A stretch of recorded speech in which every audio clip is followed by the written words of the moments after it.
Hey guys, what's going on? It's RC Knockout and I am back with another video.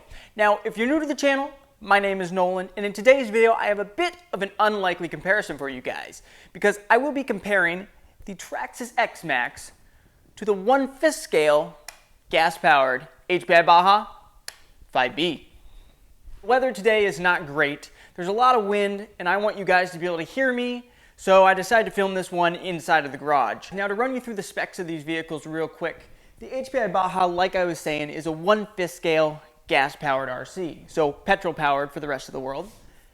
And it is rear-wheel drive. So that's one main difference with the Traxxas Xmaxx is that it's gasoline powered and it's only rear-wheel drive. And of course it's a buggy format. This is not a monster truck. Now the Xmaxx on the other hand, that is listed by Traxxas as max scale, which isn't really a scale. So most people consider it to be a 1/6 scale RC.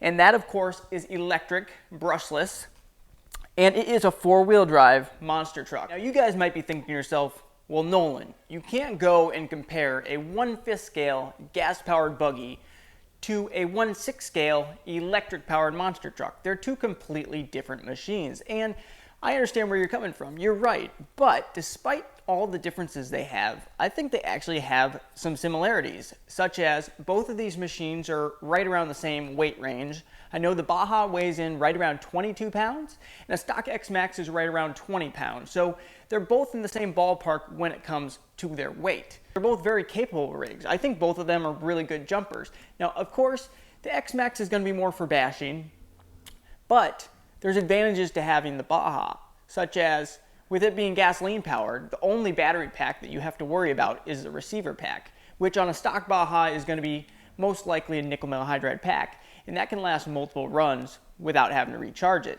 So basically all you have to do is refuel and you're back at it again. So you don't have to worry nearly as much about batteries. Another thing that they both have in common is they're both large scale machines. I mean, they're both very capable because of their size. I mean, it's much bigger than a 1/10 scale or even a 1/8 scale. Now, this machine right here, you do have to deal with tuning the carburetor. And the carburetors can be kind of finicky. There's constant tuning that has to be done with the HPI. So sometimes it runs better than other times. Sometimes I can do a whole run, don't even have to touch the carburetor. Sometimes it runs good for a while, then all of a sudden it flattens out, and once it gets warmed up, it doesn't run very well anymore. Now, you do have to mix the oil and gas. It's not just straight gas that you can pour in there. You have to mix it roughly a 25-part gasoline to every 1 part oil. I know you can pick up little cans that have the ratio on them. A lot of times if you buy a gas-powered machine, it will come with one of those little mixer cans to, find the correct ratio, and then you can just dump it in and shake it up. And this can also has a longer run time. You can run this up to 45 minutes on 1 tank of fuel, then refill and keep on going. So that's a huge advantage, rather than having to have tons of packs of batteries. The Xmaxx is going to be able to go over more stuff, and it's going to be able to conquer, more difficult terrain just because it's four-wheel drive. And just, the clearance that it has. Now, another advantage to a gas-powered machine is just that you feel like you're actually driving something that is a machine, like automotive, because it actually has a motor. Unlike an electric truck, this feels like you're actually driving like a little automobile. Of course, it's 2-stroke, so it sounds kind of like a mix between like a chainsaw and a dirt bike, kind of. So, or a weed whacker. Kind of sounds like a weed whacker too. A weed whacker on steroids. Because the stock Baja, I believe comes with a 26cc gasoline-powered motor, and I believe that's a Fuelie motor. And I did have that for a while, and that was a good motor, but I do actually have an aftermarket one switched in. I take that back. It's not aftermarket. It's actually one that I pulled out of my Losi 5T when it was stock. So I upgraded that motor in my Losi 5T, had that Losi motor that came ready to run, sitting around, decided to shove it into this RC. So that's a 29cc dynamite motor. And it has probably a little bit more power than 26cc. One of the disadvantages of the Baja is that it's only 2-wheel drive. So if you want to go conquer stuff like really treacherous terrain, this might not be able to do it. It might be able to do it just with sheer power and power over stuff, especially if you have the proper tires, but it's not going to be able to conquer some of the stuff the Xmaxx is going to be able to go through. Also, another disadvantage if you go with a Baja is that it's not going to be waterproof. I mean, you can't go submerge a gasoline-powered motor in water. You don't have to worry about that with the Xmaxx, because the Xmaxx, for the most part, everything is waterproof. So the receiver box is not waterproof on this machine. And then it's also going to depend on what servos you have. The stock servo, I am not sure for a Baja if a stock servo is waterproof or not. The steering servo, or there's also a throttle and brake servo. Typically when you have a 1/5 scale gas-powered RC, you're not going to be running it in mud and water. I mean, you can run it in dirt, but you're going to run it in, you can splash it, you can get water on it, but you can't go submerging in water. You probably don't want to get super muddy, because then when you have to wash it, you have to be very careful when you're washing around the motor, because there's certain things on it that you don't want to get wet. Now that's a caution that you don't have to deal with nearly as much with an Xmaxx, because an Xmaxx is basically waterproof. The main disadvantage of the Baja is, since it's gas powered, it doesn't have the same amount of RPMs that an electric motor would have. So there's tons more RPM, tons more torque, instant torque with the electric motor.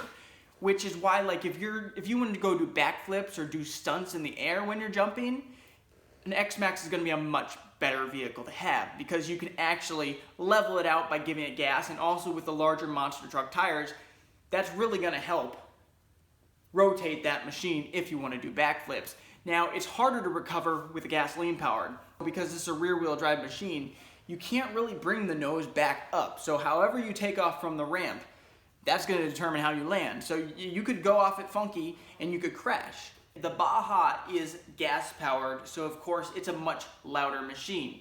It has a pipe, especially if it has a pipe on it. A stock Baja, if it doesn't have a pipe on it, and it just has a little muffler, isn't actually all that loud. And if you have a wide open space like a park where you can get away from people, and it really won't bother people. Now, if you get a pipe on it, and especially if it's an unsilenced pipe, this one right here is actually silenced, but if you get an unsilenced pipe, that's going to be very, very loud. So you do have to take into consideration that you're going to be making a ton of noise. So if you're going to be going places where there's tons of people and you don't want to ruin their day, I'd say stay away from the gasoline-powered Baja.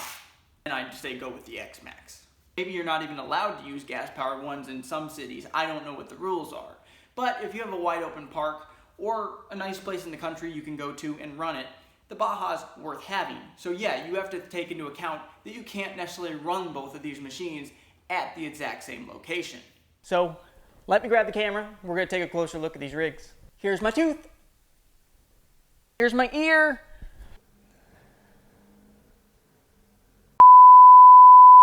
And you have to be careful because gasoline can leak out of this, so you can't just carry it any way. You don't want to carry it this way. There's a tiny little hole, a breather hole in the top of the gas cap. So you do have to be aware that gas can still spill out if you're constantly tipping it in different directions. So you have to be more aware of how you're holding this, but actually this isn't that hard to hold, especially with the cage right here. It's not that hard of a machine to hold. And like I said, it's about the same weight as an Xmaxx. Also, if you guys are liking this video, go ahead, hit that thumbs up button. Also, subscribe to the channel if you want to see more Baja videos in the future. Also, Xmaxx videos. Now I got these machines lined up with each other. I measured out the Hpi Baja. It's 31 inches from the back of that rear wing to the very tip of the front. Now this one's actually slightly longer than the Baja if you take it from way down here and measure it all the way to the front, especially with my T-Bone Racing front bumper, which hangs so far. So there it actually makes it slightly longer. But realistically, if you just go from bumper to bumper, these are very similar to the exact same length. Now, main difference is you can see the Baja, let me move that forward a little bit. The Baja has a longer wheelbase. So these wheels the wheelbase is at least probably 4 inches, 3 inches at least longer than the Xmaxx. As you can see is the scale. The Xmaxx is based on a monster truck, so this is 1/6 scale. Even though they both look about the same size, so you'd say, okay, well the Xmaxx is 1/5 scale. Well, no, because this is based on a buggy, which is going to be smaller. The real thing is going to be smaller. This right here is based on a monster truck, which is going to be way bigger. So if you saw a 1/5 scale monster truck, those can vary in size too, but if you've seen the Raminator from Primal RC, that dwarfs this by a ton. So as you can see, both large machines. The Xmaxx is going to have more when it comes to clearance. As you can see right here, there's the clearance of the Xmaxx compared to the clearance of the Baja. But the Baja still has decent clearance, to be honest with you. And look at that. It still has decent suspension travel before that smacks the ground. Now for the width, I want to say the Xmaxx is going to be wider. I did measure out that out. That's 18 inches wide from tire to tire. This right here, let me measure this real quick. Alright guys, so I just measured out the width of the Xmaxx. That's sitting right around 20 3/4 inches wide compared to this being about 18 to 18 and a half. So this is 2.5 inches or so wider than this. It doesn't look like that much though. Like, the width obviously is going to go to the Xmaxx. The length is going to go, the wheelbase length anyway, is going to go to the HPI. So if you guys are seriously considering one of these machines, I think both of them are really good machines in their own right. Like I said, this comparison, they have a few things in common. A lot of things are different between the two. I understand. Some people might not be, might not think these are comparable, but they're both large machines, as you can see. They're both similar sizes when it comes to length.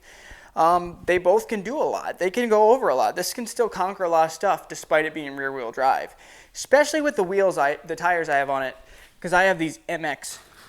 I was showing you, I have these Hostile Nightmare MX tires, and they're basically almost like a Badlands type tire for a 1/5 scale, but they are a hard compound. So that's why this thing, if I put softer compound tires on with softer foams, this thing I think would jump even better. Because this actually isn't a bad jumping RC, but like I said, you can't level out the front end if you go off of a jump badly. So the Xmaxx, you can do that. So if you want something where you can just rip around and you really need to test your driving skills because you're going to have to feather the throttle at times, you're not going to be able to get all that power to the ground. But it is a heck of a lot of fun. You can actually do a lot of donuts with this and actually get some tire smoke going, because this is rear-wheel drive when you're doing donuts actually on pavement, which is pretty cool. Very similar length machines, obviously much narrower. The whole chassis is of the Baja. And this is kind of, it's a mid-rear engine actually. This is technically a mid-engine car because the engine's kind of mid. I mean, it's well in front of the rear wheels. So you do have a lot of weight. So even though this is a rear-wheel drive car, the good thing is you do have a lot of the weight kind of in the middle. So the main weight's going to be where the motor is, the gas tank is. The front is very light though. That's the thing about the Baja. The front's very light, which is the reason why it can be difficult to turn, because those front tires don't want to dig in. But the rear does have the differential case up above it, and you got the pipe, and you got some weight there. You got the chassis. The main chassis, like I said, is made out of aluminum, but most of this is plastic reinforced nylon, which I've never broken like a shock tower or anything on this or any of these pieces. So these must be pretty hardy pieces because I've crashed this thing pretty hard. I have broken some shock shafts. I've broken suspension arm, I think, on the front. I want to say a lower one I've broken before. I have broken a wheel before landing really bad. The actual wheel completely broke. So those are some things to take into consideration. This isn't going to fly as well, but if you take off cleanly, this is still a decent flying machine. Also, they have racing with this. So depending on where you live, they have 1/5 scale HPI Baja racing, where you can race your Baja, especially if you're in a larger area where there's a large city. Most large cities, I'm sure, would have a club or a racetrack where you could race. So they'd have 2-wheel drive division. They'd have 4-wheel drive if you got like a low-C. So that is something. So if you wanted to possibly compete with your machine, there's obviously no racing classes for an Xmaxx. And the Xmaxx is by no means a racing machine. On a track, this is probably going to beat that. I mean, it's hard to tell because the Xmaxx I know has terrible steering. The steering on the Xmaxx, trying to turn on a track, especially tight turns, Xmaxx is going to go wide every single time. But the Xmaxx does have the advantage with the 4-wheel drive, and it will be able to jump real well. But this is if you can get the power to the ground. That's all what it's going to come down to, is if you can get the power to the ground. You can see the toe-in angle on those rear tires. So this buggy's meant for racing. So if you guys are interested in doing any type of racing, I would recommend going with an HPI Baja. You could learn a lot joining one of those 1/5 scale clubs and maybe going to a local racetrack. So thank you guys so much for watching this video. If you enjoyed this video, go ahead, hit that like button, and also subscribe to the channel if you want to see more videos like this in the future. See you later. Alright, you guys are going to want to stay tuned because I do have another video coming up where I get way more in-depth about the Hpi Baja. I take a much closer look at it and I get way more into the specifics. I also talk about the clone or knockoff versions of the Baja.